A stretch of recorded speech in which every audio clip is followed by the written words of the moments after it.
I was sitting at the mahogany dining table when my brother Marcus slammed his hand down hard enough to make the crystal glasses jump. The entire Thanksgiving gathering went silent. 37 people, 3 generations of the Patterson family, all staring as he pointed directly at me. "Cassandra's little craft business," he announced to the room, his voice dripping with theatrical disdain. "Making friendship bracelets like she's still in summer camp. When are you going to grow up and get a real job?" The laughter that followed cut through the silence like broken glass. "I'd love to know which corner of the globe you're watching from. And if this story speaks to you, make sure to subscribe. Tomorrow's video is one you absolutely can't miss."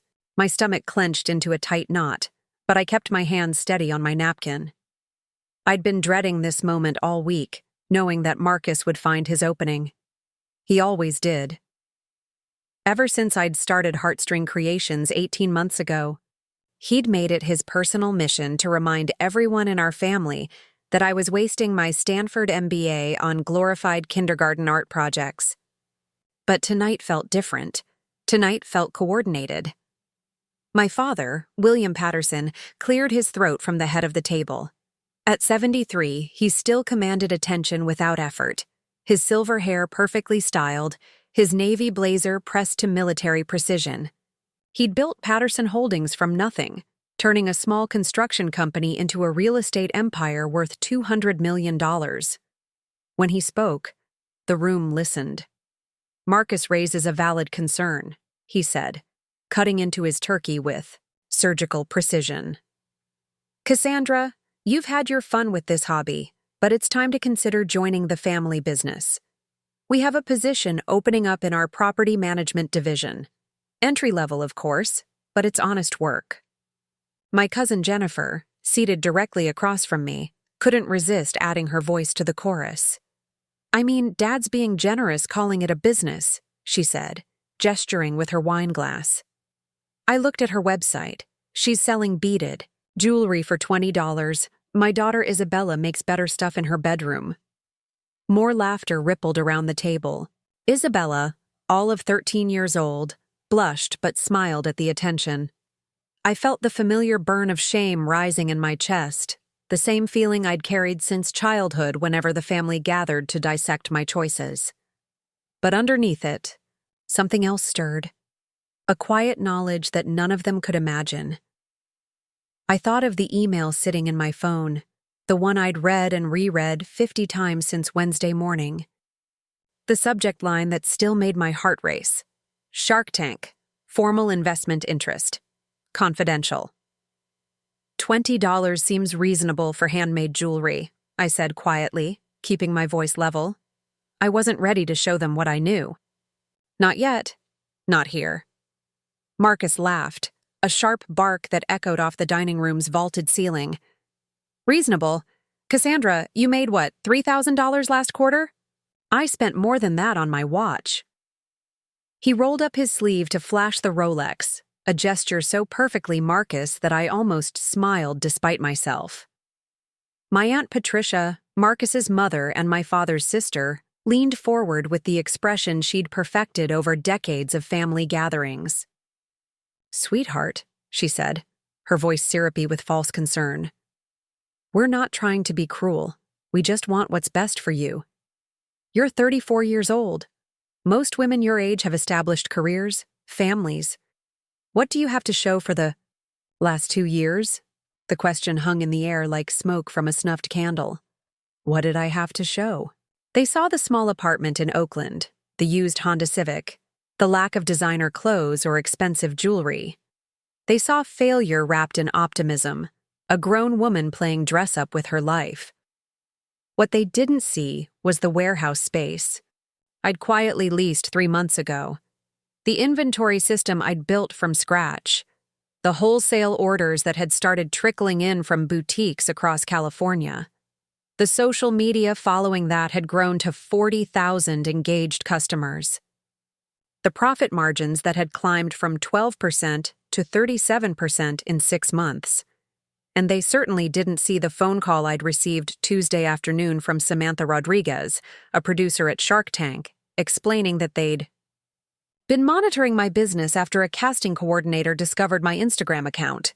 They didn't know about the preliminary financial review that had already been completed, or the filming dates they'd offered me for February. I have a business that I believe in, I said, meeting Patricia's gaze. That has to count for something. My stepmother Diane spoke up from her position beside my father. At 49, she was only 15 years older than me, a detail she seemed to forget whenever she offered maternal guidance. Believing in something doesn't pay the bills, honey. Your father's been covering your health insurance for how long? Now? At some point, charity becomes enabling. The word charity hit like a physical blow. I felt heat rise in my cheeks and forced myself to take a slow breath. Around the table, conversations had stopped completely. Even the younger cousins had put down their phones to watch the show. I was the evening's entertainment, the cautionary tale being told in real time. I appreciate Dad's help with the insurance, I said carefully. But I've been working on transitioning to my own plan. Working on it, Marcus repeated, shaking his head. Always working on something. Remember when you were going to be a consultant? Or that app you were going to develop? You collect startup ideas like other people collect stamps. The comparison stung because it held a grain of truth. I had tried other ventures over the years, each one meeting with varying degrees of failure or mediocrity. But this was different. Heartstring Creations wasn't just another attempt at entrepreneurship. It was something I'd built carefully, methodically, learning from every previous mistake. Those were learning experiences, I said. Every entrepreneur, Jennifer interrupted, making air quotes with her fingers. Listen, to yourself. You're not an entrepreneur, Cassie. You're a hobbyist with a website. The diminutive nickname hit harder than any of the other jabs. Jennifer had been calling me Cassie since we were children, but only when she wanted to make me feel small. Tonight, it felt particularly calculated. I looked around the table at faces I'd known my entire life. My Uncle Robert, nodding along with his daughter's assessment. My stepbrother Kevin, smirking into his wine glass. My grandmother, Helen Patterson, the family matriarch at 87, watching the proceedings with the detached interest of someone who'd seen this dynamic play out for decades. Only my cousin Sarah seemed uncomfortable with the direction of the conversation. She caught my eye and offered a small, apologetic smile. Sarah had always been different from the rest of the Patterson clan, more interested in art than business, more focused on kindness than competition. But even she didn't speak up in my defense. I think we've made our point, my father said finally, his tone suggesting the matter was settled. Cassandra, the offer stands. Property management. You could start after the holidays. $45,000. To begin, full benefits, and a clear path for advancement. It's more than generous. The condescension in his voice was thick enough to cut with a knife. $45,000. As if that represented the pinnacle of his generosity. He spent more than that on a single business lunch. The Patterson family valued loyalty above all else, but their version of loyalty always seemed to require my submission. I need some air, I said, standing slowly and placing my napkin beside my plate. The gesture felt formal, final in a way that surprised me. Don't be dramatic, Marcus called after me as I walked toward the French doors leading to the garden. We're trying to help you. I stepped outside into the November chill, leaving behind the warmth and the laughter and the casual cruelty that my family mistook for concern. The garden was Diane's pride, even in late fall showing traces of her meticulous care. I walked to the far end, where a stone bench sat beneath an old oak tree, and pulled out my phone. The email was still there, of course, still real, still offering me something my family couldn't imagine. Dear Ms. Patterson, it began. After reviewing your business model and growth metrics, the Shark Tank production team would like to invite you to audition for the upcoming season. Based on our preliminary analysis, we believe Heartstring Creations represents exactly the kind of innovative, scalable business our investors are looking for. I read the words again, letting them sink in. Scalable business. Innovative. The language was so different from what I'd just heard inside. In that dining room, I was a failure. In this email, I was a potential success story. The producer had been thorough in her research. She'd mentioned specific products, referenced my customer retention rates, even complimented the efficiency of my supply chain management. Someone had done their homework, and what they'd found was impressive enough to warrant a phone call and a formal invitation. I looked back at the house, its windows glowing warm against the night. Inside, my family was probably already moving on to dessert, having disposed of the uncomfortable topic of my career with their usual efficiency. They'd return to discussing Marcus's latest real estate deal, or Jennifer's promotion at her marketing firm, or Kevin's plans to expand his restaurant franchise.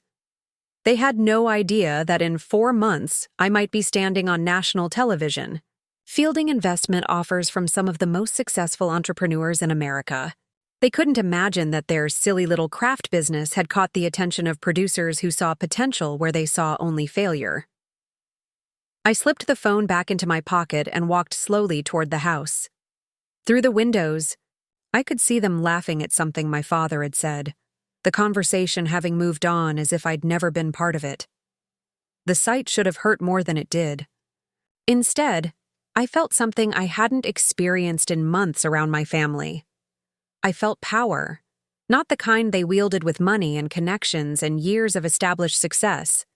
Something quieter, more personal. The power of knowing that their assessment of me was about to be proven spectacularly wrong. The power of patience, of timing, of keeping my cards close to my chest until the moment was right to reveal them. I rejoined the dinner party with a calm smile, accepted my grandmother's hug, made polite conversation about holiday plans. When Marcus asked if I'd given any more thought to Dad's offer, I told him I was still considering my options. The phrase made him laugh, as if someone in my position could possibly have options worth considering, if he only knew. As the evening wound down and family members began collecting coats and saying goodbyes, I helped clear dishes and stack plates with the same quiet efficiency I'd brought to building my business. No drama, no announcements, no dramatic exits. Just steady, methodical work while they continued their conversations around me. Patricia cornered me in the kitchen as I loaded the dishwasher. "Honey, I hope you didn't take anything personally tonight. We love you, and we want to see you succeed. But sometimes love means telling difficult truths." "I understand," I said, rinsing. A wine glass under the warm water. "Everyone wants what's best for me." She squeezed my shoulder, satisfied that her message had been received. What she didn't realize was that I'd been carrying my own difficult truth all evening, one that would soon make their concerns irrelevant. I drove home through the quiet streets of Mill Valley, the dinner conversation replaying in my mind. But instead of the familiar sting of embarrassment, I felt something closer to anticipation. In a few months, everything would change. The family dynamics that had shaped my entire adult life were about to shift in ways none of them could predict. My phone buzzed with a text from Sarah. "Sorry about tonight. They can be brutal. Call me if you need to talk." I typed back quickly, "Thanks. I'm okay. Really." And for the first time in years, I actually was. 18 months earlier, I sat in the cramped back office of Maya Chen's jewelry supply store in San Francisco's Mission District, surrounded by boxes of beads, wire, and findings that sparkled, under harsh fluorescent lights. Maya had agreed to meet with me after I'd spent 3 hours in her store, carefully examining every piece of inventory, asking detailed questions about suppliers, markup strategies, and customer preferences. "Most people come in here wanting to make a few necklaces for their friends," Maya said, sorting through invoices while she talked. You're asking about wholesale pricing and international shipping. What's your real game plan? I pulled out the business plan I'd been refining for 6 months. A 43-page document that I'd written and rewritten until every projection, every market analysis, every financial model was bulletproof. Maya's eyebrows rose as she flipped through it, her expression shifting from casual interest to genuine surprise. Market research on 17 competitors, she murmured, scanning one of the appendices. Customer survey results from 300. Respondents. Supply chain optimization strategies. She looked up at me with new respect. This isn't hobby-level planning. The business plan had consumed my evenings and weekends throughout the previous year. While my family assumed I was casually dabbling in jewelry making, I'd been conducting the kind of thorough market research that would have impressed my former professors at Stanford. I'd studied successful jewelry companies, analyzed failed startups, interviewed customers at craft fairs and boutique stores across the Bay Area. I want to build something that scales, I told Maya, but I need suppliers who can grow with me, not just handle my current volume. She closed the plan and leaned back in her chair. Most of my wholesale customers are established stores buying for resale. I don't usually work with individual makers, especially not startups. But this, she tapped the document, this shows you've done your homework. What kind of partnership are you proposing? That conversation led to the foundation of everything that followed. Maya became my primary supplier, offering wholesale pricing typically reserved for established retailers. More importantly, she became my first business mentor, someone who understood both the creative and commercial sides of the jewelry industry. She introduced me to other suppliers, shared insights about seasonal trends, and helped me navigate the complex logistics of inventory management. By month 3, I'd moved beyond Maya's store to work directly with manufacturers. I spent a week in Los Angeles, visiting warehouses in the fashion district, meeting with suppliers who could produce custom findings and specialized components. The trip cost me $2,000 I could barely afford, but it established relationships that would prove crucial as my volume increased. The real breakthrough came when I met Derek Walsh at a trade show in Santa Clara. Derek ran a small manufacturing operation specializing in custom metal stamping and engraving. Most jewelry makers used generic components, but I wanted to create pieces with unique elements that couldn't be easily replicated by competitors. "Your designs are interesting," Derek said, examining the sketches I'd brought to his booth. "But custom work means higher minimums. Most individual makers can't justify the setup costs." I handed him my order form, carefully calculated based on 3 months of sales data and growth projections. He glanced at the numbers, and his attitude shifted immediately. "This is a legitimate production run. When do you need delivery?" Working with Derek allowed me to develop signature elements that set heartstring creations apart from typical handmade jewelry. Custom-stamped charms with inspirational words, unique clasps that made the pieces more durable, proprietary techniques. For layering different materials, a lot of love and effort went into bringing this story to life. If you're enjoying it, we'd be so grateful if you'd subscribe to our channel. Now, back to where we left off. The initial investment was substantial, but it created a competitive moat that larger manufacturers couldn't easily cross. While I was building these supplier relationships, I was also developing the other side of the business with equal intensity. I spent 4 months learning photography, converting a corner of my apartment into a professional quality photo studio. The investment in lighting equipment and backdrop materials cost me $1,500, but the results spoke for themselves. My product photos began to look indistinguishable from those of established brands. The social media strategy came next, built on principles I'd learned during my brief stint in marketing consulting. Instead of posting random photos of finished pieces, I created content that told stories. Behind-the-scenes videos of the design process, customer features showing how they styled their pieces, educational content about jewelry care and styling, tips. The breakthrough moment came when lifestyle blogger Amanda Torres discovered my work through Instagram. Amanda had 300,000 followers and a reputation for featuring emerging designers. She reached out asking if I could create a custom piece for her upcoming post about investment accessories for professional women. I spent 2 weeks designing and crafting a piece specifically for Amanda, a layered necklace that could transition from professional to casual settings. The post went live on a Tuesday morning in May, and within 6 hours, my website had received more traffic than in the previous 3 months combined.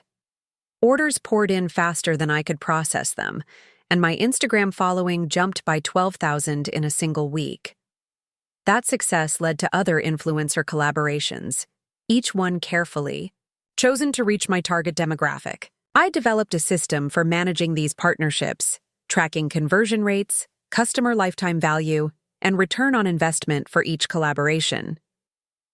What looked like casual social media activity was actually a sophisticated marketing operation, based on data and strategic planning.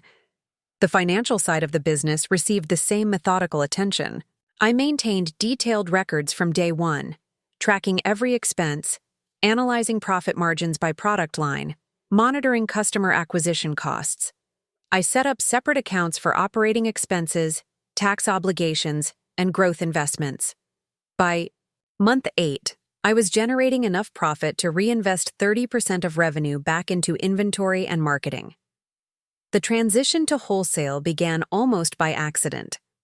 Rebecca Lawson, who owned a boutique in Palo Alto, discovered my work through Amanda Torres's post and asked if I could supply pieces for her store.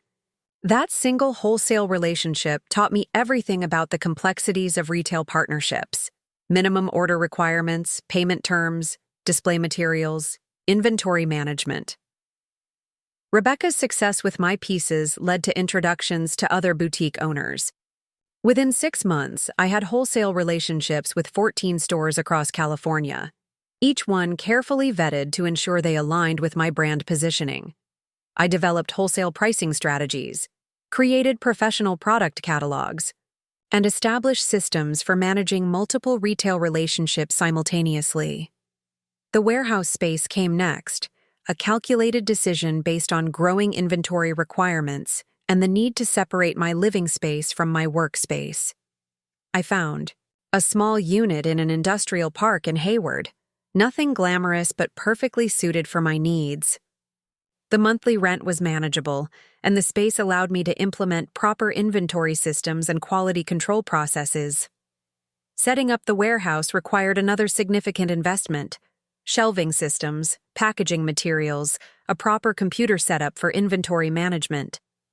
I spent 3 weeks configuring everything, creating systems that could handle both direct-to-consumer and wholesale orders efficiently. The result was an operation that looked professional enough to impress any potential partner or investor. The most crucial preparation was financial. I maintained relationships with 3 different banks, establishing credit lines and business accounts that demonstrated my company's growing stability. I worked with an accountant, Janet Morrison, who specialized in small businesses and helped me structure everything properly for potential future investment or expansion. Janet was the one who suggested I should start thinking about outside investment. Once my monthly revenue consistently exceeded $15,000. Companies at your stage often consider bringing in strategic partners, she said during one of our quarterly reviews. Your growth trajectory and profit margins would be attractive to the right investors. I filed that advice away but continued, focusing on organic growth.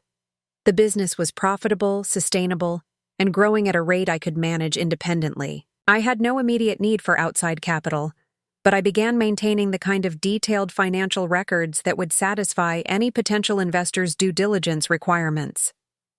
The systems I built were designed to scale far beyond my current volume.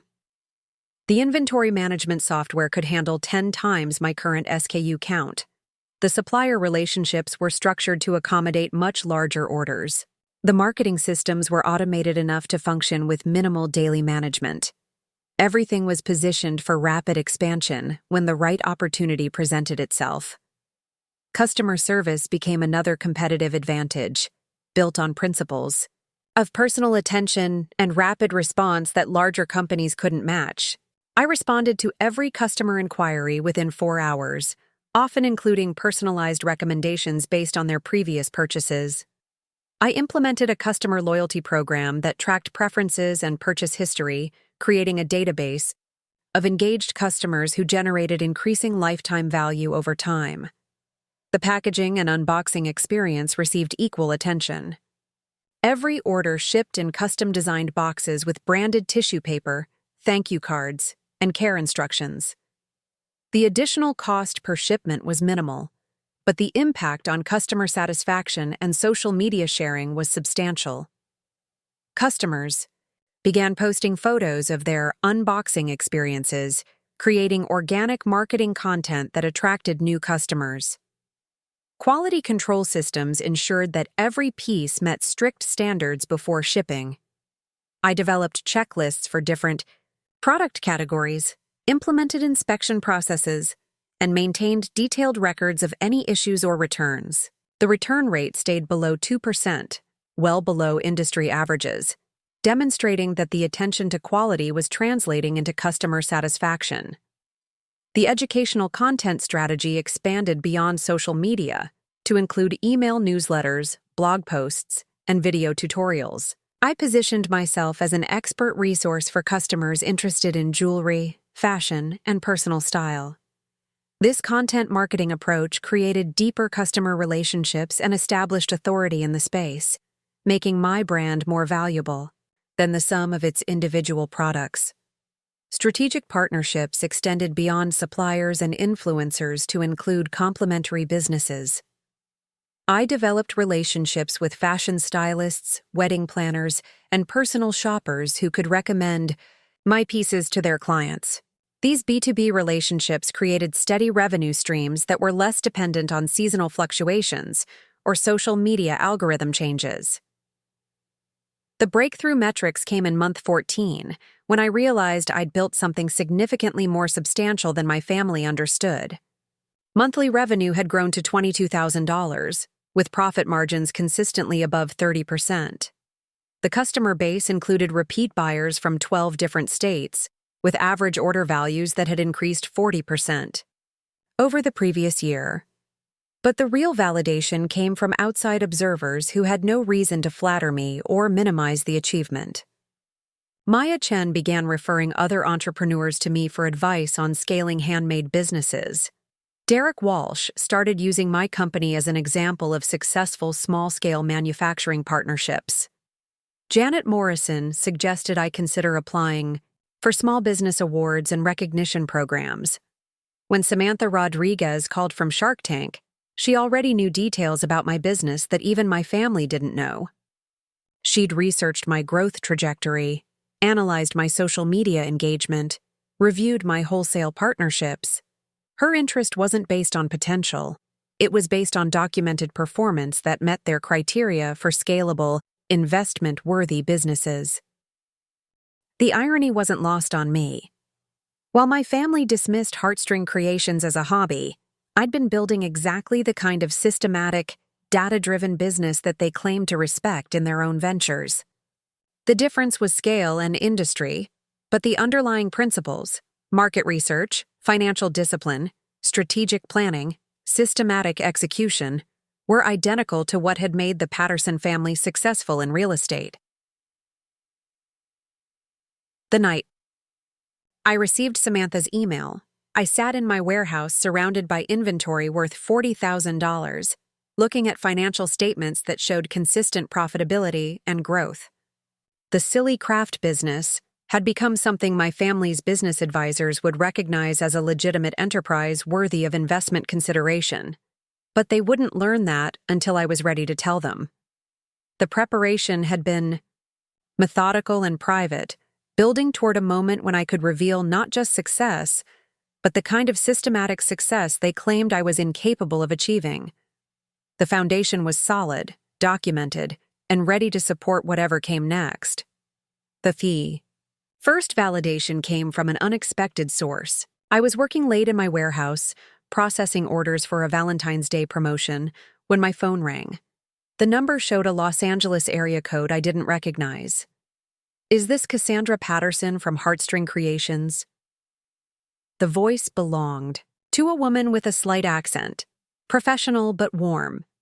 "Yes, this is Cassandra. My name is Isabella Reyes. I'm the head buyer for Nordstrom's contemporary jewelry department. We've been following your brand through several channels, and I'd like to discuss a potential partnership." I nearly dropped the phone.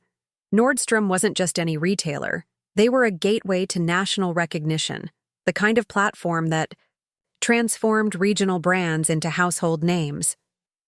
Isabella explained that they'd discovered my work through Rebecca Lawson's boutique, where several Nordstrom executives had noticed and purchased pieces during a buying trip to Palo Alto.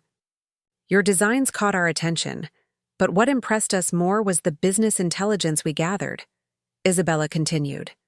"Your customer retention rates, your social media engagement, your inventory turnover. These metrics suggest a mature operation, not a typical artisan business." The call lasted 45 minutes.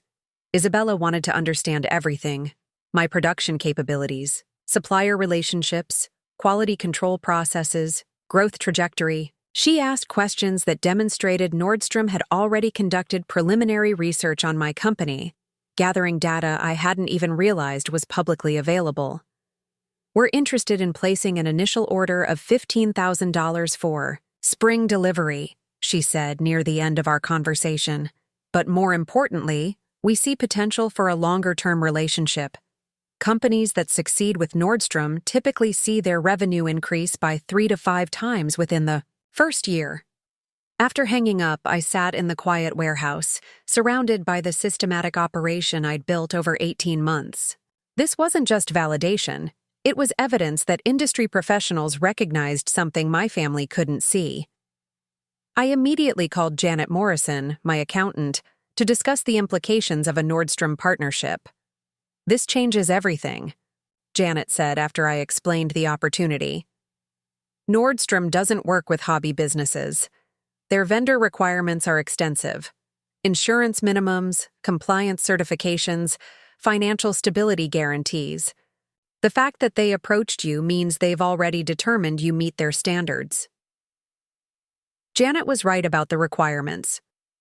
Over the following weeks, I navigated a complex approval process that included financial audits, product testing, quality certifications, and operational assessments.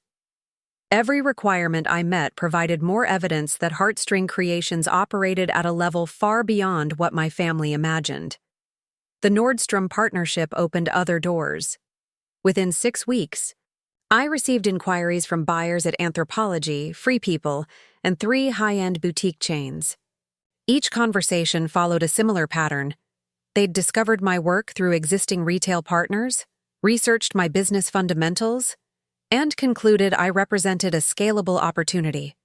Marcus Chen, the head buyer for West Coast Anthropologie, Locations, was particularly direct during our phone interview.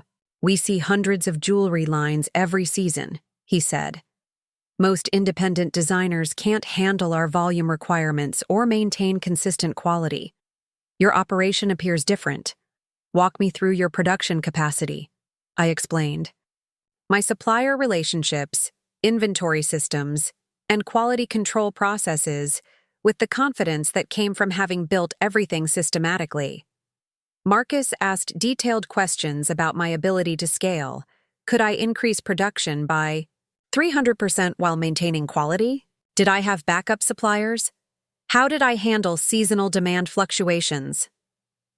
Based on this conversation and our preliminary research, we'd like to place a test order for spring, Marcus concluded. $25,000 initial order with potential for significantly larger commitments if performance meets expectations. These conversations were happening while my family continued to treat my business as an amusing diversion. At a dinner party in early December, my Uncle Robert asked how my little jewelry hobby was progressing, suggesting I should consider it a nice side project while pursuing real career opportunities. I smiled and said business was growing steadily. a response that seemed to satisfy his perfunctory interest. What I didn't mention was the purchase order from Nordstrom sitting in my email, or the 3 other major retailers currently evaluating my line for their spring collections.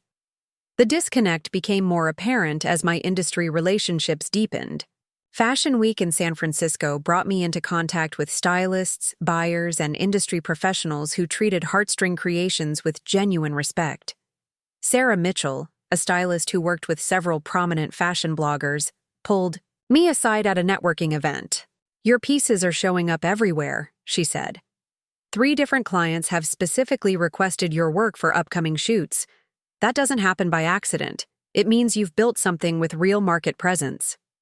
Sarah introduced me to her network, a collection of stylists, photographers, and fashion directors who worked with major brands and publications. These professionals operated in a world where success was measured by market performance, not family approval. They recognized quality, scalability, and business acumen because their own careers depended on identifying emerging trends and successful brands.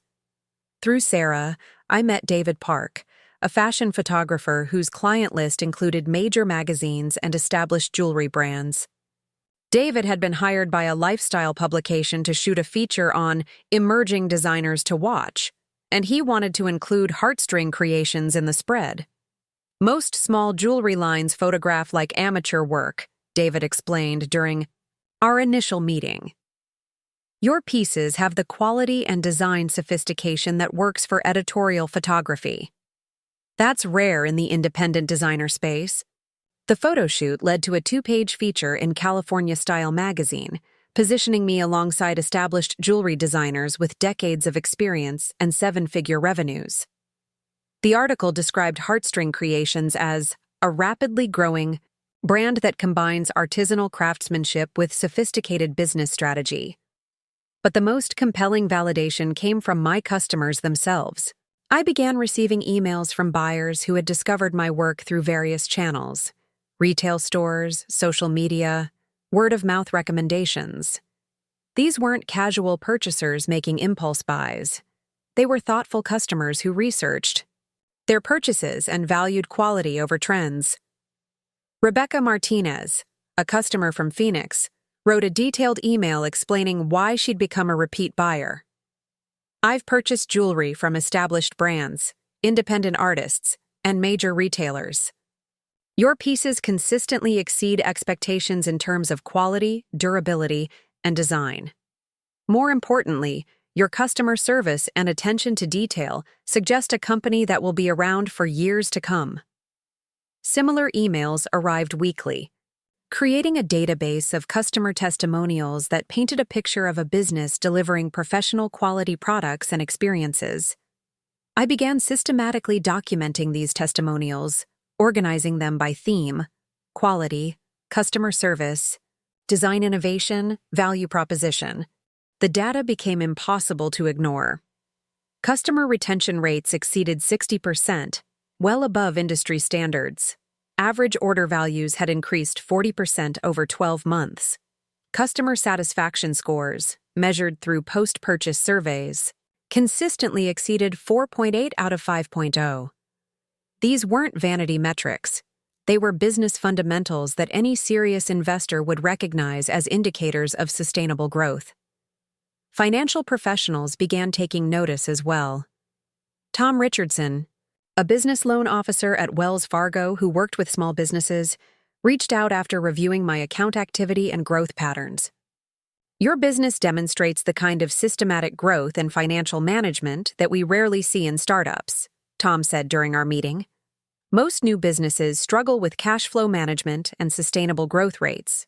Your financials suggest sophisticated planning and execution." Tom explained that Wells Fargo had been monitoring my account as part of their process for identifying potential business banking clients. My transaction patterns, cash flow management, and growth trajectory had flagged my account for proactive outreach. "We'd like to discuss expanding your banking relationship with us," Tom continued.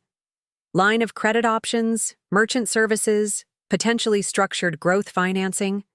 Companies at your development stage often benefit from strategic banking partnerships. The banking conversations led to connections with other financial service providers. I met with commercial insurance brokers who specialized in growing businesses, accounting firms that worked with scaling companies, and legal professionals who handled corporate structure optimization.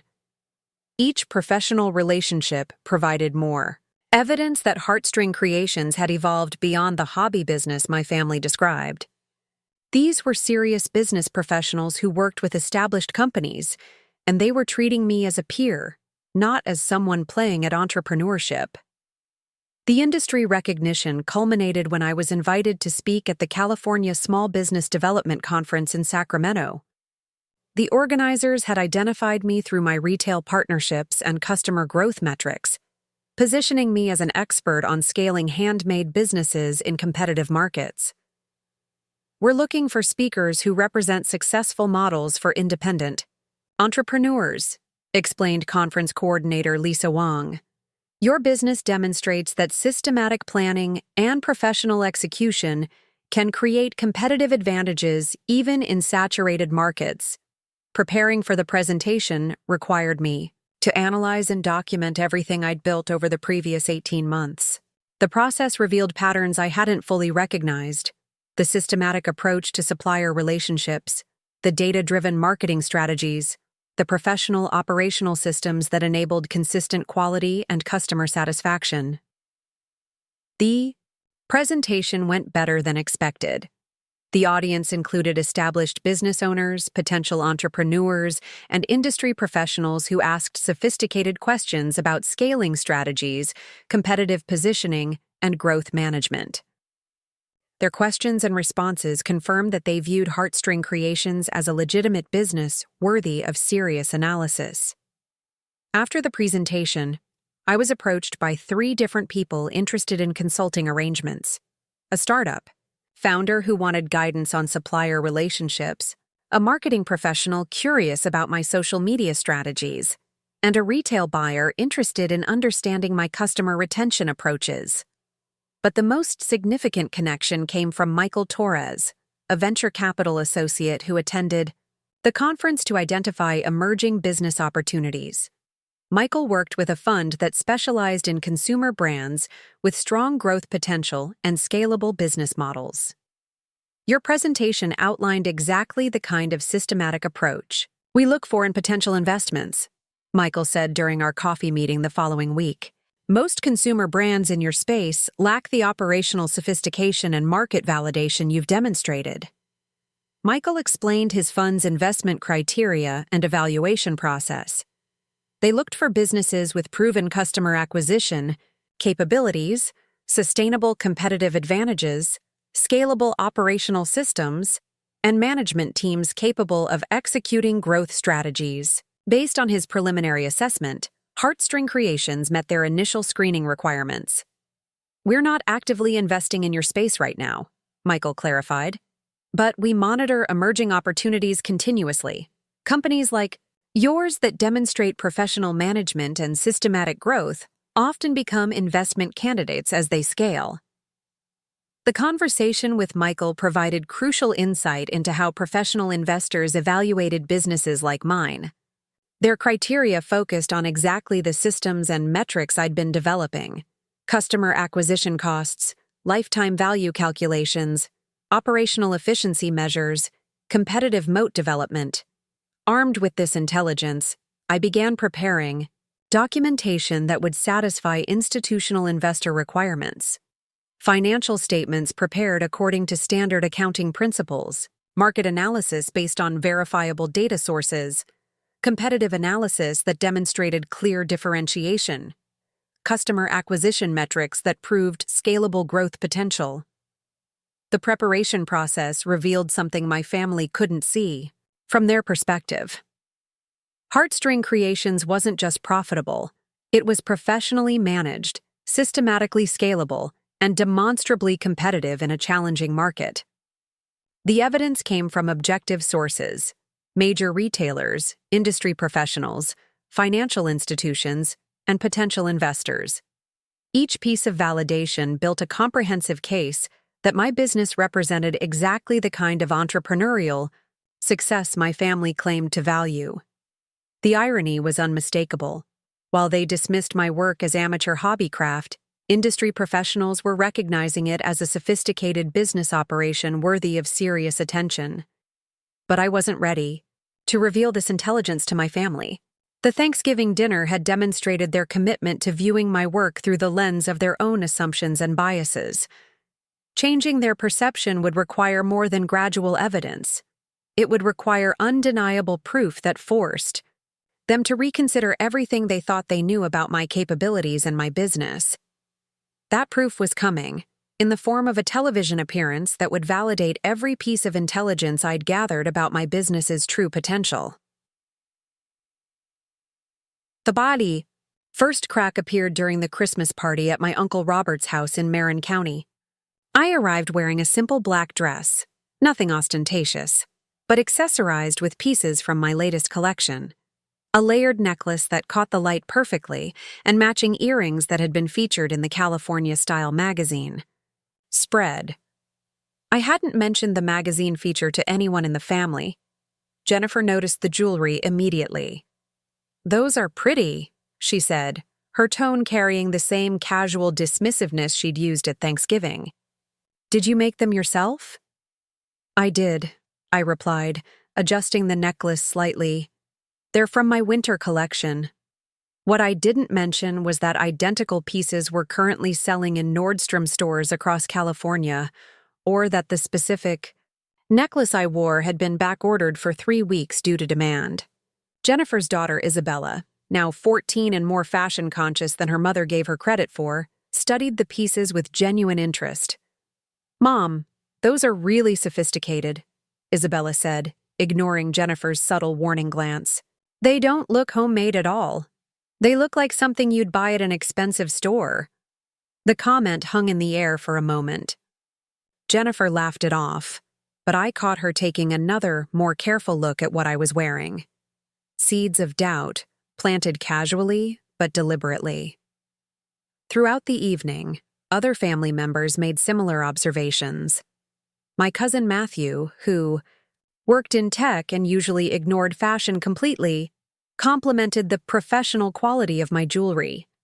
Sarah, ever supportive, asked detailed questions about my design process that allowed me to casually mention working with manufacturing, partners, and wholesale accounts. But it was my grandmother Helen who provided the opening I'd been waiting for. At 87, she had an eye for quality that decades of wealth had refined to expert levels. She'd been quietly observing my jewelry throughout the evening, and, as we sat together in the living room, she reached over to examine my necklace more closely. "This is very well made," she said, her arthritic fingers tracing the chain with surprising gentleness. "The clasp mechanism is particularly clever. Where did you say you learned these techniques?" I explained my self-taught journey, but also mentioned the workshops I'd attended, the master craftspeople I'd studied with, the months of experimentation to develop my signature techniques. Helen listened with the focused attention she'd once brought to evaluating Robert's business proposals. "You know," she said thoughtfully, "your grandfather started with handmade furniture. Everyone told him it was just carpentry, nothing special. But he understood that quality craftsmanship, properly marketed, could become something much larger." She paused, still examining my necklace. "I wonder if your family recognizes the parallel." The conversation was overheard by several relatives, creating the first visible shift in the room's dynamic. Helen Patterson's opinions carried weight in family decisions. Her endorsement of my grandfather's furniture business had been crucial to its eventual success. Her thoughtful analysis of my work introduced a new element to the family narrative. Marcus, never one to let potential threats to his authority go unchallenged, inserted himself into our conversation. "Grandma, it's nice. The Cassie is getting better at her hobby, but let's not get carried away with comparisons. Grandpa built a real manufacturing business with employees and factories. This is still just crafts." But Helen's expression had sharpened in the way that family members had learned to recognize and respect. "Marcus, I've been evaluating quality. and potential for 70 years. I know the difference between a hobby and a business foundation. The question is whether you do. The rebuke was gentle but unmistakable, and it created the first public crack in the family's unified dismissal. Of my work, I watched Marcus process the implications. His grandmother's support carried more influence than his mockery, and her business instincts had proven reliable over decades. I followed up Helen's validation with carefully strategic moves throughout. January. When family members asked casual questions about my business, I began offering specific but incomplete information that suggested larger developments without revealing the full scope. To Robert's question about whether I was still doing the jewelry thing, I mentioned that I was expanding into new retail channels and working with larger order volumes. Technically true, but designed to create questions I wasn't ready to answer. When Patricia inquired about my financial situation during a coffee meeting, I casually mentioned that I'd recently established relationships with several new banking partners to support business growth. Again, completely accurate but deliberately vague. The most effective psychological pressure came through social proof from outside the family. I began strategically sharing social media content that showcased my professional relationships without explicitly announcing them. A photo of my workspace being prepared for a magazine shoot, tagged with the photographer but without explanation. Pictures from the business conference where I'd spoken, showing me presenting to a professional audience. Sarah, who followed my social media closely, began asking increasingly sophisticated questions about my business development. During a lunch, in January, she mentioned seeing my conference presentation photos and wanted to know more about the speaking engagement. "You were presenting to business owners and entrepreneurs," she observed. "That's not typically how hobby crafters spend their time. What was your topic?" I explained the presentation content: scaling strategies for handmade businesses, operational systems for growth management, customer acquisition in competitive markets. Sarah listened with growing amazement, recognizing that this level of business sophistication contradicted everything she'd heard about my little craft business. "Cassandra, this sounds incredibly professional," she said. "Why haven't you talked about any of this with the family? They have no idea you're operating at this level." "I've tried," I replied carefully. "But you heard the responses at Thanksgiving and Christmas. They've already decided what my business is, and they're not particularly interested in information that contradicts their assumptions." Sarah nodded, understanding the dynamic. But I could see her processing the implications, beginning to question whether the family's dismissive attitude was justified by the evidence she was observing. The pressure intensified when Kevin, my stepbrother, encountered my work in an unexpected context. He was shopping with his girlfriend Lauren in downtown Palo Alto when they stopped at Rebecca Lawson's boutique. Lauren had been looking for jewelry for an upcoming work event, and she fell in love with several pieces from my collection. Kevin didn't initially realize the connection until Lauren mentioned the designer's name while showing him her purchases. "The artist is Cassandra Patterson," she said. "These pieces are amazing. The quality is incredible and the design is so sophisticated." Kevin studied the jewelry more carefully, recognition dawning. These weren't the friendship bracelets Marcus had mocked at Thanksgiving. They were elegant, professional pieces that belonged in high-end retail environments. The price tags reflected their quality, individual pieces selling for prices that exceeded what he'd assumed was my entire monthly revenue. More troubling for Kevin was Rebecca's enthusiastic description of my work when he identified himself as my stepbrother. "Cassandra is one of our most successful designers," Rebecca explained. "Her pieces consistently outsell established brands, and we're constantly reordering because of customer demand. She's built something really special." Kevin left the store with uncomfortable questions about the disconnect between the family's perception of my business and the reality he'd just encountered. Lauren's praise for the jewelry quality, combined with Rebecca's description of commercial success, didn't align with the silly hobby narrative the family had constructed. The psychological pressure reached a tipping point in February when multiple family members began experiencing their own encounters with evidence that contradicted their assumptions. Jennifer discovered my California-style magazine feature while browsing at her hair salon, recognizing my jewelry in the editorial spread before noticing my name in the article. The magazine positioned me alongside established jewelry designers, describing Heartstring Creations as an emerging brand with sophisticated design sensibility and impressive growth trajectory. The article included quotes from retail buyers praising my business acumen and market positioning. Jennifer brought the magazine home and showed it to her husband David, a marketing director who understood the significance of editorial placement in established publications. "This isn't amateur work," David told Jennifer after reading the article. "Getting featured in California style requires serious industry connections and demonstrated commercial success." Meanwhile, Robert encountered my work through a different channel entirely. His business partner's wife, Amanda, had discovered my jewelry through social media and become a regular customer.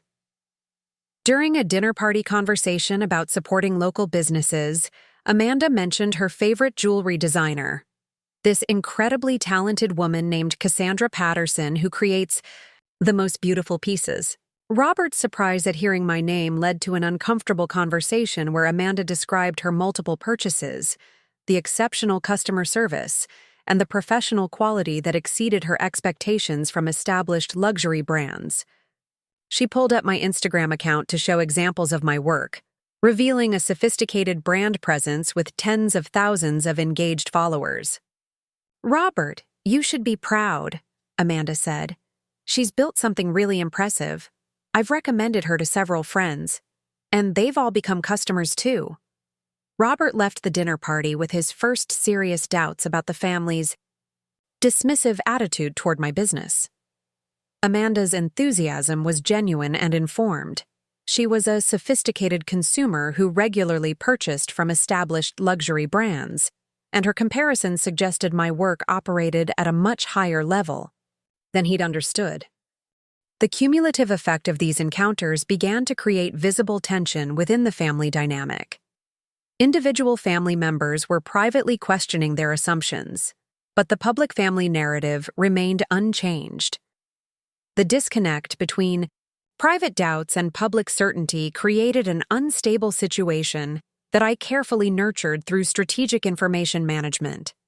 When Marcus asked direct questions about my business growth, I provided truthful but carefully limited responses that suggested significant developments without revealing specific details. "Things are progressing well," I would say.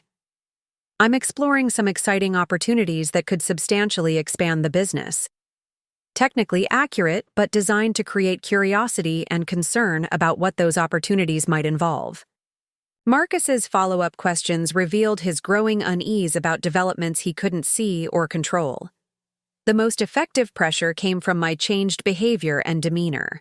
Instead of defensively responding to family criticism or attempting to prove my business's legitimacy, I adopted the calm confidence that came from knowing my true position. When Marcus made dismissive comments about my craft hobby, I simply smiled and changed the subject, displaying the kind of unshakable confidence that suggested access to information he didn't possess. This behavioral shift was perhaps the most unsettling element for family members accustomed to my previous patterns of defensive explanation and justification. My new composure suggested that something fundamental had changed in my situation, even if they couldn't identify what that change might be. The psychological campaign reached its crescendo when Patricia attempted to orchestrate another family intervention similar to the Thanksgiving dinner. She arranged a casual gathering at her house in late February, ostensibly to celebrate her wedding anniversary, but actually designed to create another opportunity for collective pressure about my career choices. But this time, the family dynamic had shifted. Multiple family members had encountered evidence that complicated the simple narrative they'd constructed about my business. Their private doubts made them less certain about the wisdom of public criticism, creating hesitation where previously there had been unified dismissiveness. Arrived at Patricia's house wearing a custom piece I'd designed for the California-style photo shoot. A statement necklace that had generated substantial social media attention and customer inquiries. The piece was beautiful, sophisticated, and clearly professional in its design and execution. Sarah immediately recognized it from my Instagram posts and complimented its elegance. Jennifer, still processing her magazine discovery, studied it with new attention. Even Marcus seemed less certain about his usual dismissive commentary. But instead of defending my work or attempting to educate them about my business's true scope, I simply enjoyed the evening, participating in family conversations without any reference to career topics or business developments. My confidence and composure spoke more effectively than any argument could have. The evening ended without the confrontation Patricia had planned. The family's previous certainty about my situation had been replaced by uncertainty and unspoken questions. They suspected that something had changed, but they couldn't identify what or why. That uncertainty would soon be resolved in the most dramatic and public way possible. But for now, the psychological campaign had achieved its objective, transforming their dismissive confidence into uncomfortable doubt about everything they thought they knew about my business and my future prospects. The stage was set for the revelation that would shatter their assumptions completely. The call came on a Tuesday morning in March while I was reviewing inventory reports in my warehouse. Samantha Rodriguez's voice carried barely contained excitement as she delivered the news I'd been anticipating for weeks. "Cassandra, I have incredible news. We've completed our preliminary evaluation, and the producers want to move forward immediately. But here's what makes this extraordinary. We've had 3 sharks express advance interest based solely on our research briefing. That almost never happens before filming." My hand tightened on the phone. "Which sharks?" "Barbara Corcoran loves your customer retention metrics and social media engagement. Mark Cuban is intrigued by your technology integration and scalability potential. And Damon John specifically requested to see your wholesale partnerships and manufacturing relationships. Cassandra, this level of pre-show interest suggests you're looking at multiple serious offers." The filming date was set for April 15th, less than 4 weeks away. Samantha explained that the production team had scheduled extra time for my segment because they anticipated extended negotiations between competing sharks. She outlined the preparation process: financial documentation, product samples, presentation rehearsals, and media training. "One more thing," Samantha added before we hung up. "The producers want you to bring family members to the taping. They like to capture authentic reactions from support systems. Can you arrange for several family members to attend?" I smiled, thinking of the perfect irony. "I'll make sure they're there." The family meeting I called for the following Sunday carried none of the casual atmosphere of previous gatherings. I chose my father's conference room at Patterson Holdings, a space that commanded respect and serious attention. The formal setting immediately established that this wasn't another social occasion where my business might be casually dismissed. Arrived early, setting up presentation materials with the same methodical precision I'd learned from watching my father conduct business meetings. Financial statements, media coverage, retail partnership agreements, and customer testimonials were organized in professional folders for each family member. They filed in with expressions ranging from curiosity to concern. Marcus wore his typical smirk, but I noticed subtle tension in his posture. Jennifer kept glancing at the formal presentation setup as if trying to decode its significance. Robert and Patricia exchanged worried glances, perhaps wondering if I'd finally decided to demand accountability for their dismissive treatment. My father took his customary seat at the head of the table, his business demeanor automatically engaging in the formal environment. "Cassandra, you asked for this meeting. What's so important that it required bringing everyone together?" I stood and moved to the front of the room, my presentation materials arranged on the table behind me. "I wanted to share some developments in my business that I thought you should know about directly rather than discovering them through other channels." The opening statement was carefully crafted to create immediate tension. The phrase other channels suggested information had been withheld, while developments implied changes they hadn't anticipated. As you know, I continued, you've all expressed concerns about the viability and professionalism of Heartstring Creations. Tonight, I want to address those concerns with specific information about where the business currently stands and where it's headed. I opened the first folder and began distributing financial statements. These are my verified financial records for the past 18 months, prepared by Morrison & Associates according to standard accounting principles. The room fell silent as they examined the documents.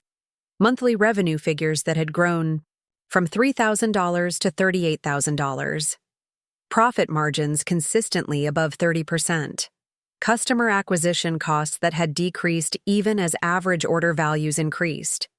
Asset valuations that included inventory, equipment, and intellectual property worth over $200,000. Marcus was the first to break the silence, his voice uncertain for the first time I could remember. These numbers, are these accurate? Completely accurate, I replied. Janet Morrison will verify every figure if you have questions about the methodology or calculations. Jennifer leaned forward, studying her copy more intently. Cassandra, this shows you're generating more monthly revenue than some established small businesses. Why didn't you tell us? I tried to share information about my business growth. I said calmly. But you'd already decided what my business was, and you weren't interested in information that contradicted your assumptions. I moved to the next revelation, distributing copies of the California Style magazine feature along with editorial coverage from 3 other publications. These represent media coverage from the past 6 months, positioning Heartstring Creations alongside established jewelry brands. Robert picked up the California Style issue, immediately recognizing the publication's credibility. This is a major magazine. They don't feature amateur crafters. Correct, I agreed. Their editorial standards require demonstrated commercial success and industry recognition. Next came the retail partnerships documentation.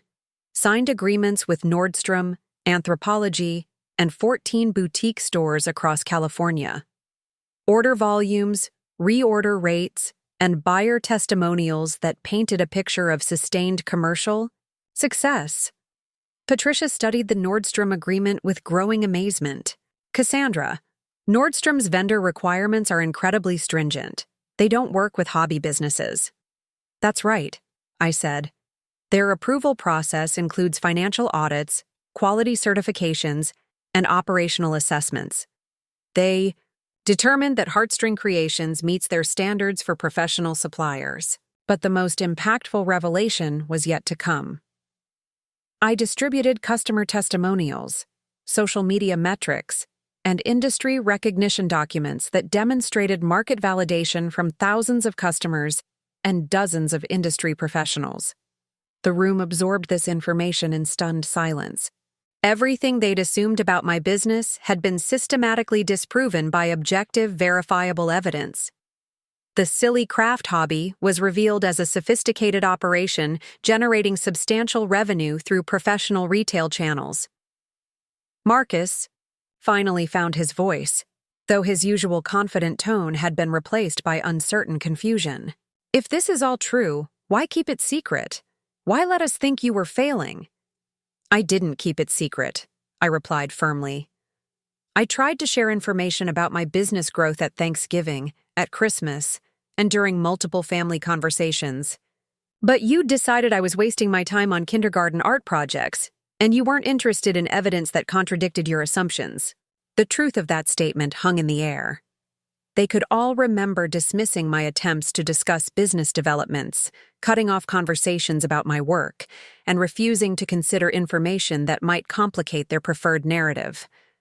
But I wasn't finished. The final revelation would transform their understanding completely. There's one more development I wanted to share, I said, reaching for the last folder. 3 weeks ago, I received a call from the Shark Tank production team. The reaction was immediate and dramatic. Jennifer gasped audibly. Marcus straightened in his chair as if he'd been shocked. Robert and Patricia exchanged looks of complete disbelief. Shark Tank? My father said slowly, his business instincts immediately recognizing the significance. The television show? The same, I confirmed. They've been monitoring Heartstring Creations for several months through various channels, retail partnerships, media coverage, financial performance, customer metrics. Based on their evaluation, they've invited me to appear on the show. I distributed copies of the official invitation letter, the production timeline, and the preparation requirements. The filming is scheduled for April 15th. The producers have indicated that based on their preliminary research, they expect multiple investment offers from the sharks. The silence that followed was profound and complete. Every family member stared at their copy of the Shark Tank invitation as if it might disappear if they looked away. This wasn't just business success. This was national television recognition of entrepreneurial achievement. Multiple offers? Robert asked, his voice barely above a whisper. According to the production team, 3 sharks have already expressed advance interest based on their research briefing. Barbara Corcoran, Mark Cuban, and Damon John specifically requested detailed information about different aspects of my business. Jennifer was shaking her head slowly, as if trying to process information that didn't fit her understanding of reality. Cassandra, Shark Tank only features businesses with serious growth potential and investment-worthy fundamentals. That's correct, I agreed. Their screening process eliminates most applicants. Companies that reach the filming stage have demonstrated scalable business models, market validation, and management capabilities that justify significant investment. Marcus had been silent throughout this revelation, but now he leaned back in his chair with an expression I'd never seen before, complete bewilderment mixed with something that might have been respect. You built all this, he said slowly, while we were telling you to get a real job. I built all this because I understood what a real business required, I corrected gently. Market research, financial planning, operational systems, customer, acquisition strategies, quality control, supplier relationships, and systematic execution. The same principles that made Patterson Holdings successful. My father had been studying the documents with the focused attention he brought to major business decisions. Now he looked up at me with an expression I hadn't seen since childhood. Genuine pride mixed with surprise at capabilities he hadn't recognized. Cassandra, this represents extraordinary achievement, he said formally. I owe you an apology for not recognizing what you were building. But I wasn't ready for apologies yet. There was more they needed to understand about the scope of their misjudgment. The Shark Tank appearance is scheduled to air in September, I continued. The production team expects it will generate substantial national attention and investment interest beyond the show itself. They've positioned it as a featured segment because of the business's growth trajectory and market potential. I paused, letting them absorb the implications. I wanted you to know in advance so you wouldn't be surprised when you see family members on national television discussing my silly craft business. The callback to their previous dismissive language landed with the intended impact. They could all remember using those exact words, and now they were confronted with the reality that those words would be forever associated with their failure to recognize legitimate entrepreneurial success. Patricia was the first to find her voice, though it carried none of its usual confident authority. Cassandra, we made terrible mistakes in how we evaluated your work. We should have listened more carefully and supported you instead of dismissing your efforts. The mistakes weren't in evaluation, I replied calmly. The mistakes were in assuming you could judge something you didn't understand and refusing to consider evidence that contradicted your assumptions. The distinction was important and deliberate. This wasn't about hurt feelings or family dynamics. This was about business judgment and the intellectual arrogance that had prevented them from recognizing obvious success indicators. What happens now? Jennifer asked quietly. Now you have 3 weeks to decide whether you want to attend the filming, I said. The production team has reserved seats for family members, but participation is entirely optional. The offer hung in the air loaded with implications. They could attend and publicly support the business they'd spent months dismissing, or they could stay away and miss the moment when their family member achieved national recognition for entrepreneurial excellence. Marcus shifted uncomfortably in his seat. If we attend, what would be expected? Nothing beyond authentic reactions, I replied. The cameras will capture whatever happens naturally. The threat was subtle but unmistakable. Their previous dismissiveness could be exposed on national television, contrasted with the reality of multiple investment offers from successful entrepreneurs. Or they could demonstrate growth and maturity by supporting success they'd failed to recognize initially. Robert cleared his throat carefully. Cassandra, speaking for myself, I would be honored to attend and support you. This achievement reflects exactly the kind of entrepreneurial excellence our family has always valued.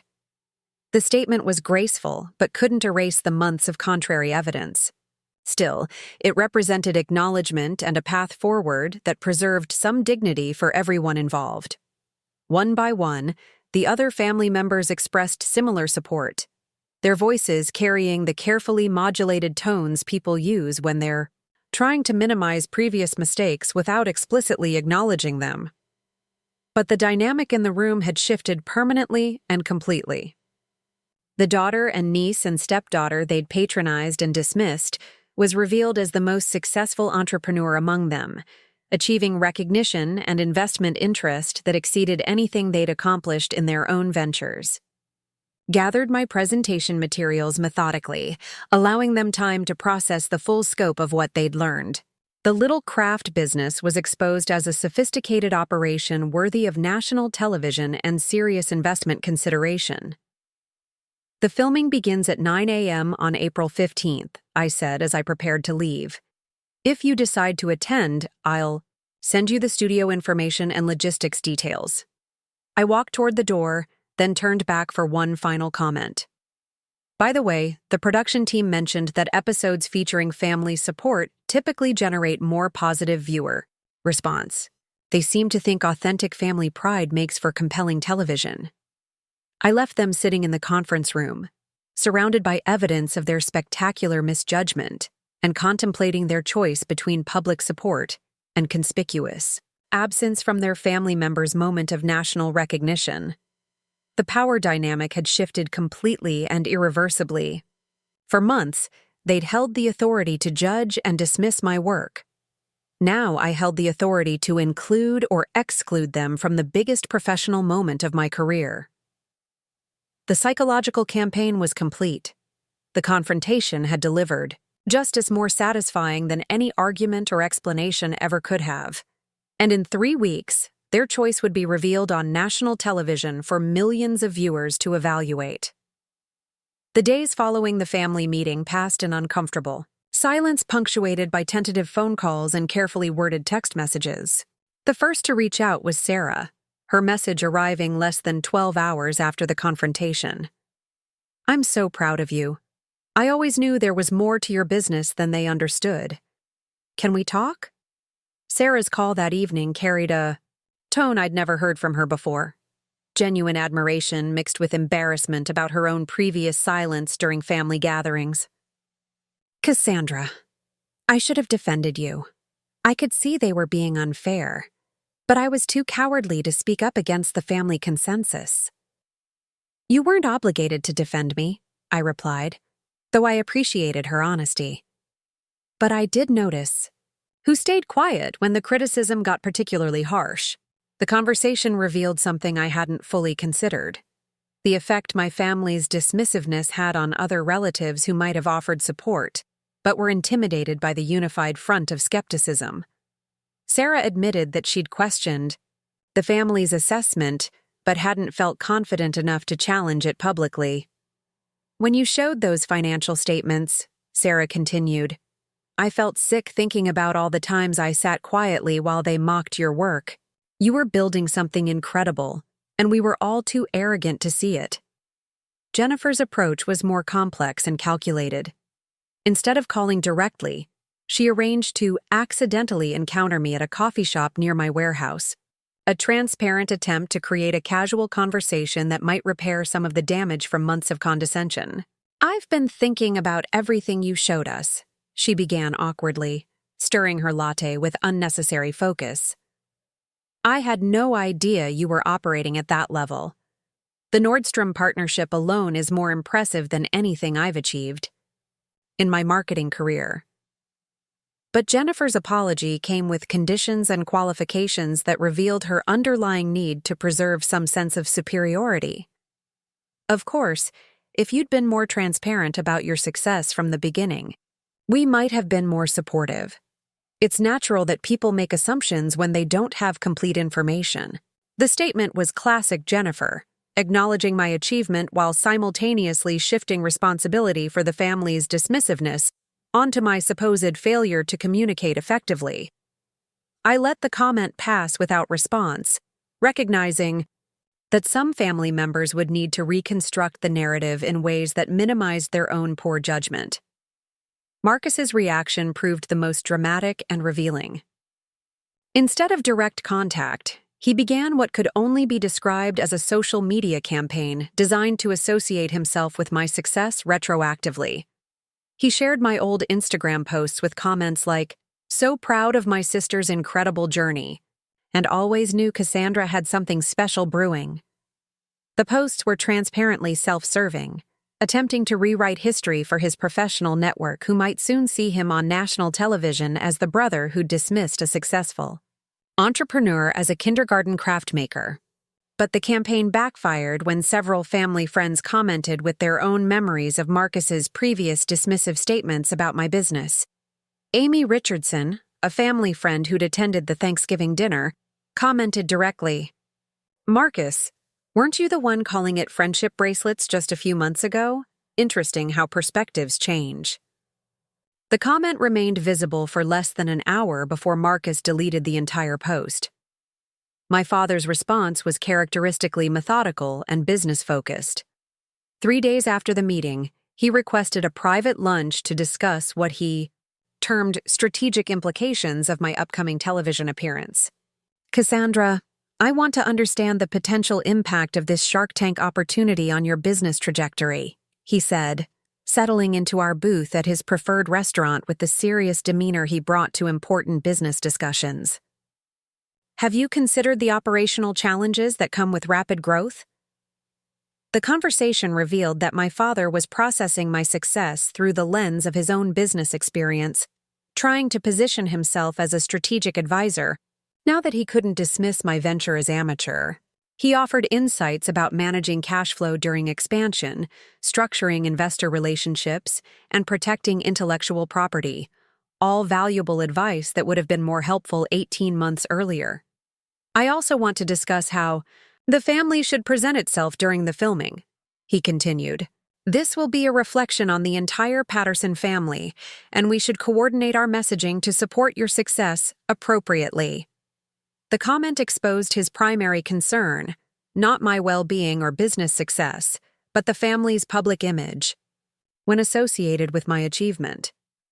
He was already calculating how to leverage my television appearance for Patterson Holdings' reputation, treating my entrepreneurial success as a family asset to be managed strategically.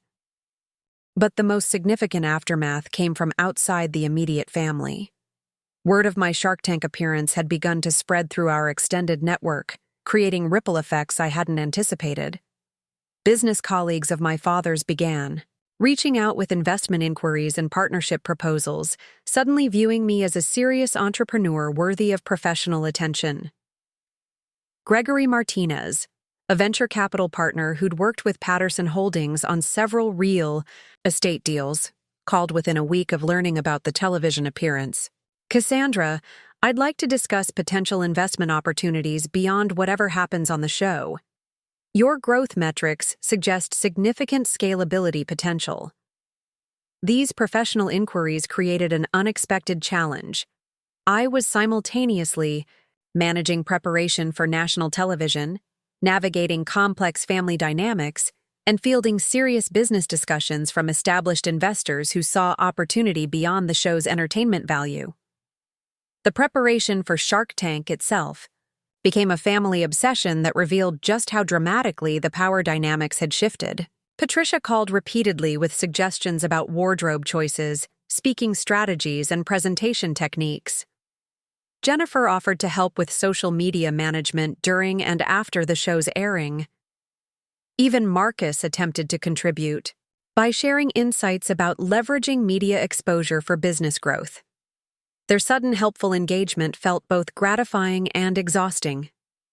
The same family members who'd refused to take my business seriously were now desperate to be associated with its success, offering advice and assistance I neither needed nor had requested. The most revealing moment came during a family dinner, the week before filming. Helen Patterson, my grandmother, made an observation that cut through all the reconstructed narratives and strategic positioning. "You know what I find interesting?" she said, her voice carrying the authority that came. "With 8 decades of family observation, everyone is so eager to help Cassandra now that she's proven successful. But where was this enthusiasm when she was building the foundation?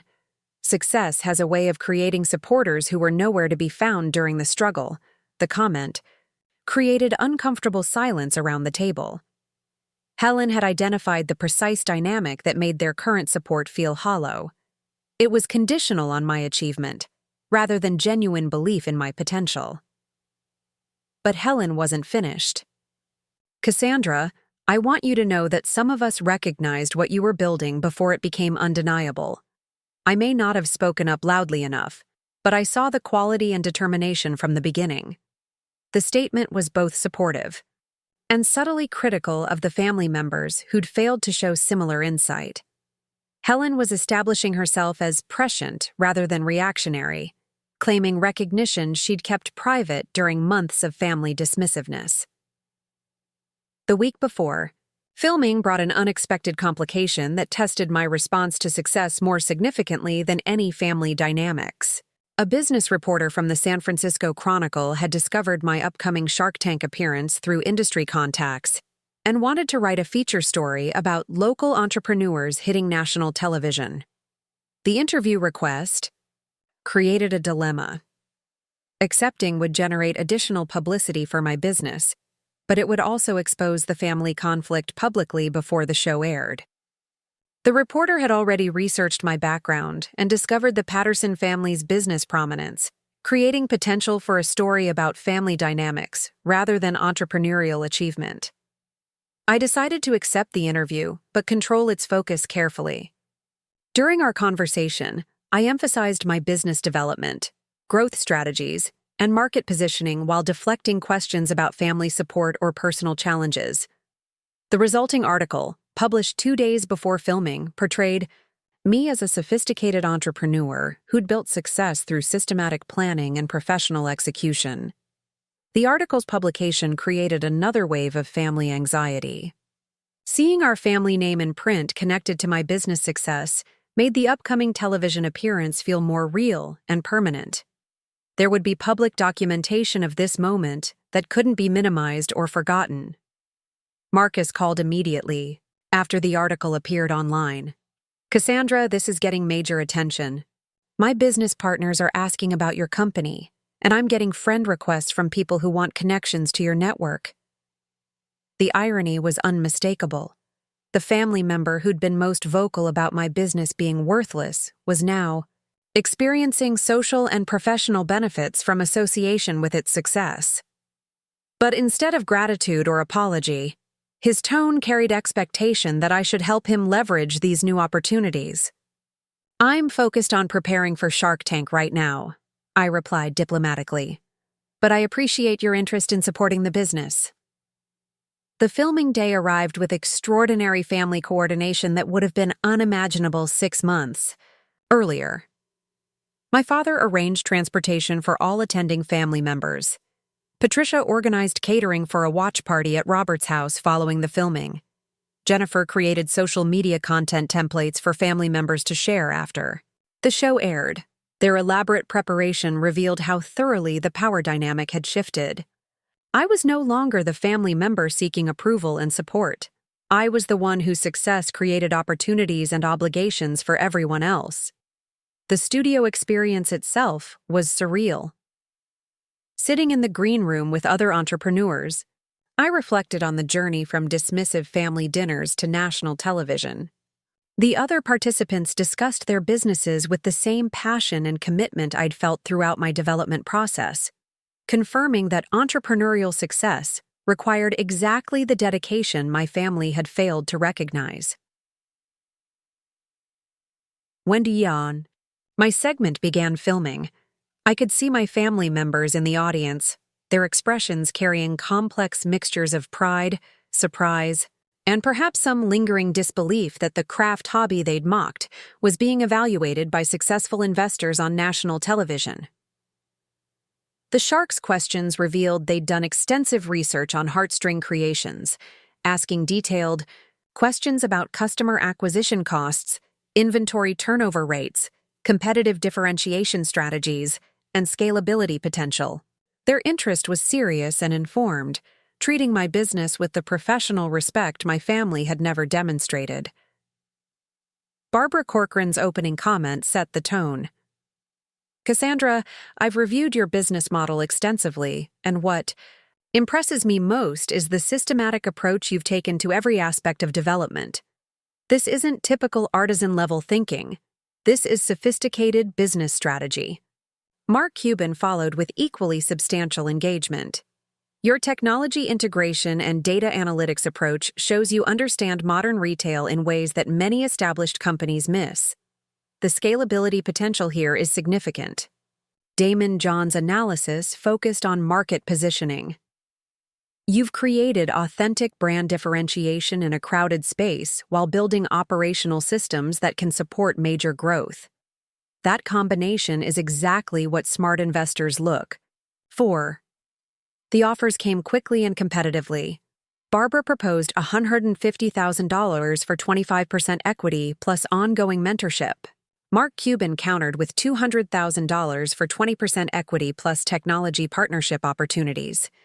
Damon John offered $175,000 for 22% equity plus access to his manufacturing and retail networks. As I evaluated the offers on camera, I could see my family members' faces in the audience, expressions of amazement, pride, and perhaps some lingering confusion about how the silly craft business had attracted such serious investment interest.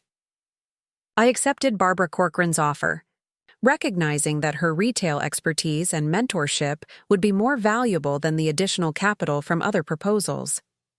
The handshake that sealed the deal represented validation that extended far beyond the financial investment. Walking off the Shark Tank stage, I was approached by a production assistant who mentioned that my segment had generated unusual audience engagement during filming. The family dynamics added authentic emotional weight to your business story, she explained. Audiences respond strongly to entrepreneurs who overcome skepticism to achieve success.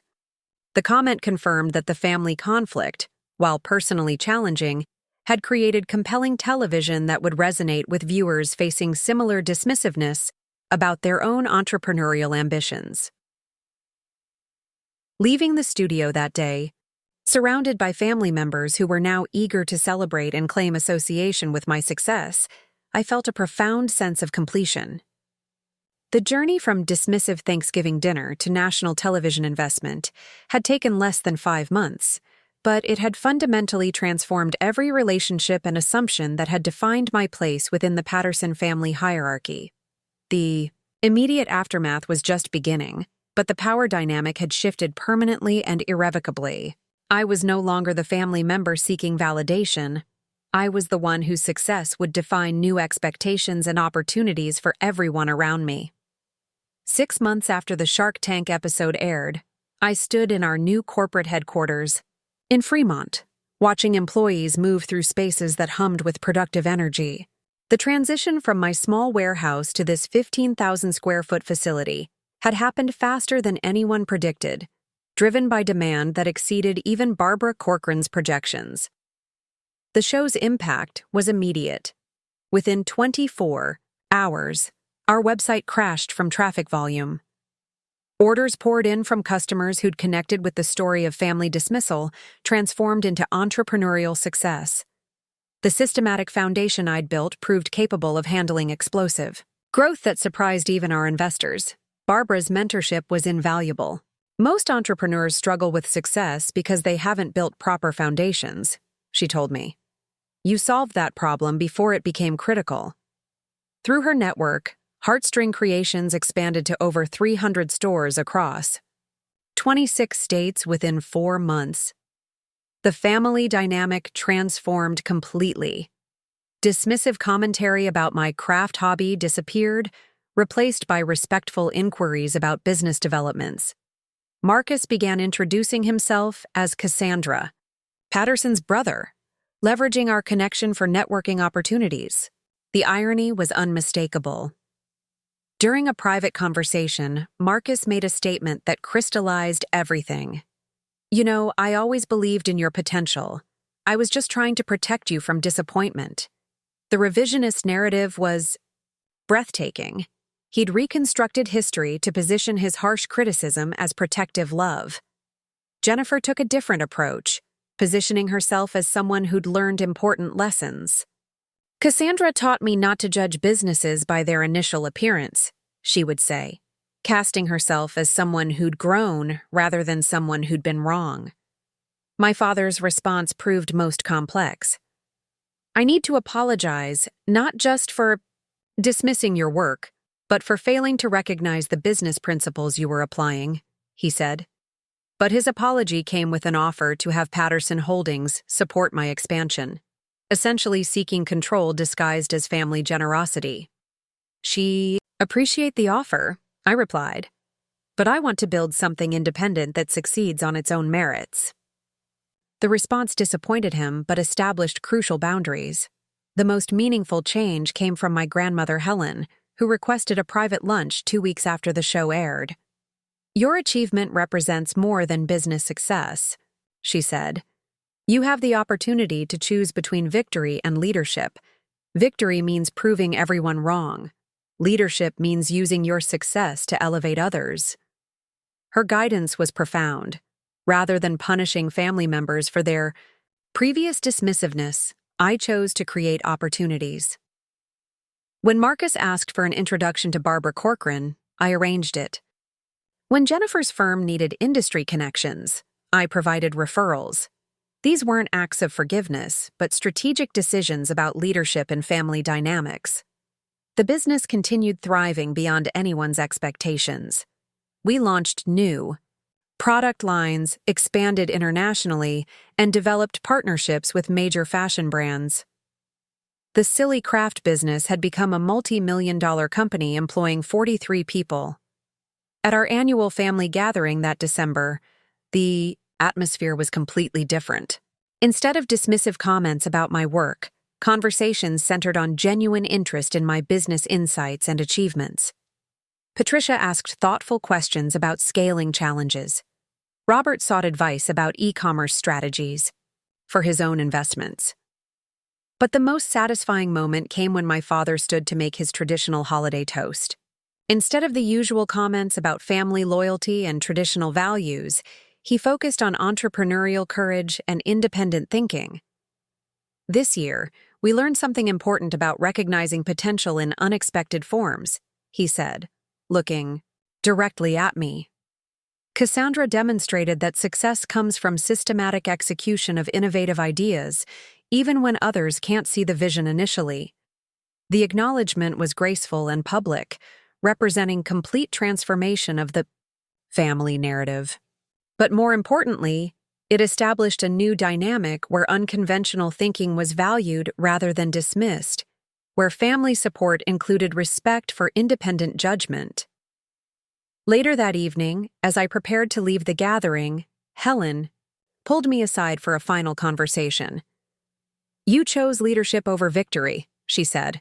That choice will define not just your business success, but your family relationships for decades to come. She was right. The transformation extended beyond personal vindication to create new possibilities for everyone. The family member they'd dismissed as unrealistic had become the one they turned to for business wisdom and professional connections. 6 months later, standing in that corporate headquarters surrounded by the systematic success I'd built from nothing, I reflected on the complete transformation of my position within the Patterson family hierarchy. The dismissive voices had been replaced by respectful consultation. The mockery had been replaced by pride. But perhaps most importantly, I demonstrated that success wasn't about proving others wrong. It was about building something meaningful that created value for customers, opportunities for employees, and respect from people who initially couldn't see the potential. The friendship bracelets had become a sophisticated business operation. The silly craft hobby had attracted national television attention and serious investment. The family member they'd urged to get a real job had created more jobs than any of their individual ventures. The transformation was complete, permanent, and profound. But rather than savoring their acknowledgement of previous mistakes, I focused on the future we could build together. A family dynamic where unconventional thinking was celebrated rather than dismissed, where entrepreneurial courage was supported rather than mocked. The business continued growing, the relationships continued evolving, and the foundation I'd built systematically over 18 months continued proving that methodical preparation, professional execution, and persistent vision could overcome any initial skepticism. The power had shifted completely, but I'd chosen to use it for building rather than settling scores. That choice defined not just my business success, but the leader I'd become and the family legacy I was creating for the next generation. Looking for more? We've got 2 amazing stories ready for you right on screen. If this one touched you, these are absolutely worth your time. Click to watch them now, and hey, subscribe and hit that bell to never miss our latest uploads.